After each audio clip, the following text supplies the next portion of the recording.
Good day and welcome back to another DBZ Dokkan Battle video. In this video we're going to be taking a look at, well, basically the challenge for the Giant Ape Cataclysmic Impact event, and this one is going to be all the missions, but we'll have to use two different teams to finish them.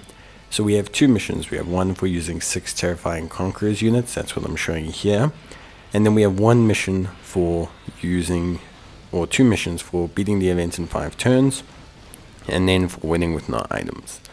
Now for the Terrifying Conquerors one, I'm using the Ginyu Force. The main reason for using the Ginyu Force, honestly, the heals from Captain Ginyu, very helpful, because the biggest thing you will struggle with a lot is the orb damage. So like Piccolo has 3 phases: Piccolo Jr. Giant Form, then Piccolo Jr. Giant Form, a second phase that latches on to the first one, and then a complete reset to Piccolo Jr. Giant Form again. So to explain it like this, so you'll face Piccolo Giant Form for 6 charges. He has 500 million health, 650k attack, defense of 800k, and then damage of 1.6 mil, okay, in terms of super. He does 30,000 damage per AGL strength or physical key sphere obtained. So you're going to take a lot of chip damage. It's important to pick up orbs that are the same type as your characters, because you need to prevent this. Then, after 2 turns against that Piccolo Jr., you face the giant form of that Piccolo Jr. He shares the same health pool, which is very important. He shares the exact same health pool, so whatever damage you did to him in the first 2 turns will carry over to him again. And then we have his effects. Now his effects are even worse, okay, because he does the same 30,000 damage, but he changes tech key spheres into key spheres and rainbow key spheres. So why this is super important is because you have even more physical key spheres out there. So A, you need a physical orb user for sure, which is why we have the physical Ginyu, and B, you can take a lot of damage this way.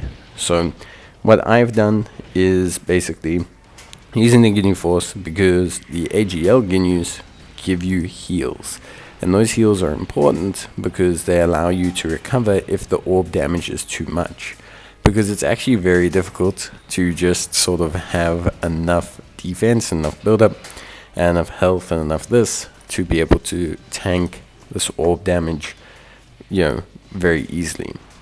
What's also super important is that you cannot stun or seal Piccolo in these first 5 turns.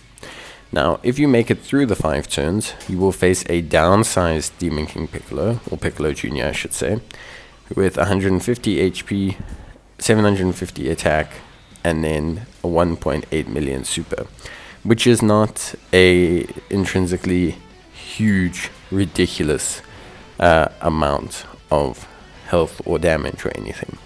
So it's the super important ability of making it through those 5 turns, at least with the Terrifying Conquerors team. Now, in terms of everything else, something that's important is obviously, like I say, your utilization of Whis. So you will see that I use Whis the moment we enter the second phase, or you can wait till the second turn if you have a good rotation, and then the moment we get to the second turn I use the other one. So the reason for this is because Piccolo gets attack up of 50% with each attack received in the second phase. You're going to be facing a character who can potentially hit like, I think it's like 15 mil attack stats, like 18 mil attack stats. He's going to hit hard. Your only way to really get past this is with items, or, as we will see in the no item run, to just blow him up before he gets there. It's really your only 2 solutions that you have. With the Terrifying Conquerors team, not too certain on what team you'd run, but for me, I felt like every team I needed for Terrifying Conquerors needed items, which is why I tended to run with items this team, because we definitely needed items 100%, and I think it's important to take note of that. So other than that, the Terrifying Conquerors team worked fairly well. I would say it was a solid enough team that had a very solid foundation, but I think it definitely has how can I say, it definitely has some difficulties. I think no matter what Terrifying Conquerors team you choose, unless maybe you run like a movie heroes one with a double golden freezer taunt, you're going to be needing items. That's at least my honest opinion on it. But at the same time, I don't have that team, so I don't know. For me, this one worked. I knew it would work. The heals gave me a lot of security, which is definitely what I needed. I needed that for sure, to be able to like deal with everything. And then when I did manage to do that, then everything, you know, worked out really nicely. So it worked out really good. I was very happy with that. And yeah, ultimately, I think that kind of surmises it. So that's the Terrifying Conquerors mission. I'll move on to the no item mission. So with the no item run mission, it always sounds very, you know, I guess not exciting to say, but we're going to move back to the old faithful. So we're going to rock up with the GT Heroes team, and there's a big reason for this. So like I said, whatever team you use for your no item run mission needs to basically finish off Giant Form Piccolo in the first 5 turns.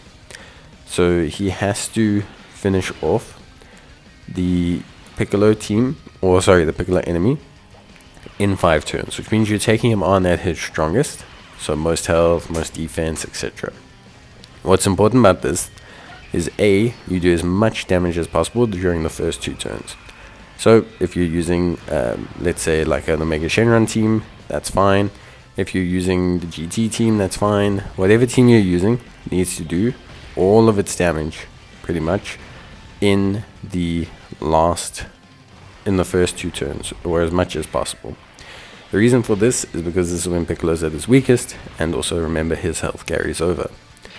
The second phase against Piccolo, we have to do also as much damage as possible in the first turn. 2 reasons for this is because A, after that first turn, with the amount of super attacks we'll be doing, we will have boosted his attack tremendously, which makes it very difficult to take him on. So that's the first thing.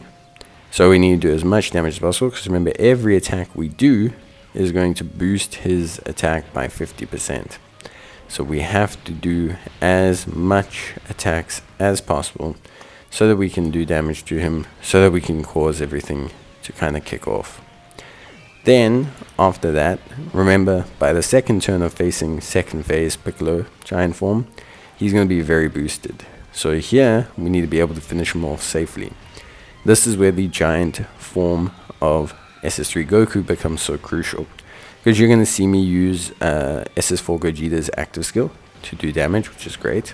But then, as well, you're going to see me use the Giant Form. And how I trigger the Giant Form is basically by just taking a whole bunch of damage. So, alright, cool. I'm going to literally sabotage myself, pick up as many physical orbs as possible. With those physical orbs, I'm going to cause enough damage to enter Giant Form. And then when in Giant Form, I can safely finish off the fight. Obviously, if I am, you know, in terms of like everything else, having some issues, then yeah, it's just about balancing it out. The SS4 Gogetas can, after their active skill, still tank Piccolo to a certain degree, but you do have to be very careful, because like I said, he can hit very hard. We're talking like super mega ultra hard. So it's like very, very important that you're doing damage quickly. And so that's why I also bring a lot of instant impact units. The reason I brought the SS4s, which seems counterintuitive, right? Because bringing the SS4s, they do a lot of attacks, they'll build up Piccolo's attacks. It's important we have a way to eat the physical key orbs. We have to be able to eat them for health and healing, rather than just taking damage. And the physical SS4s, by the second turn or third turn, will have so much defense built up that eating those physical orbs is super important and will heal us a ton. So it's definitely something that I think we have to obviously do. For me, it was very crucial and it helped a lot. And it made it so that everything kind of worked out, I would say at the very least, very, very solidly. But that's it from me. I hope you guys enjoyed the video. It was requiring 2 teams, I think, to put them all together, definitely. But you maybe can do it in 1 team, and if you can, let me know in the comments.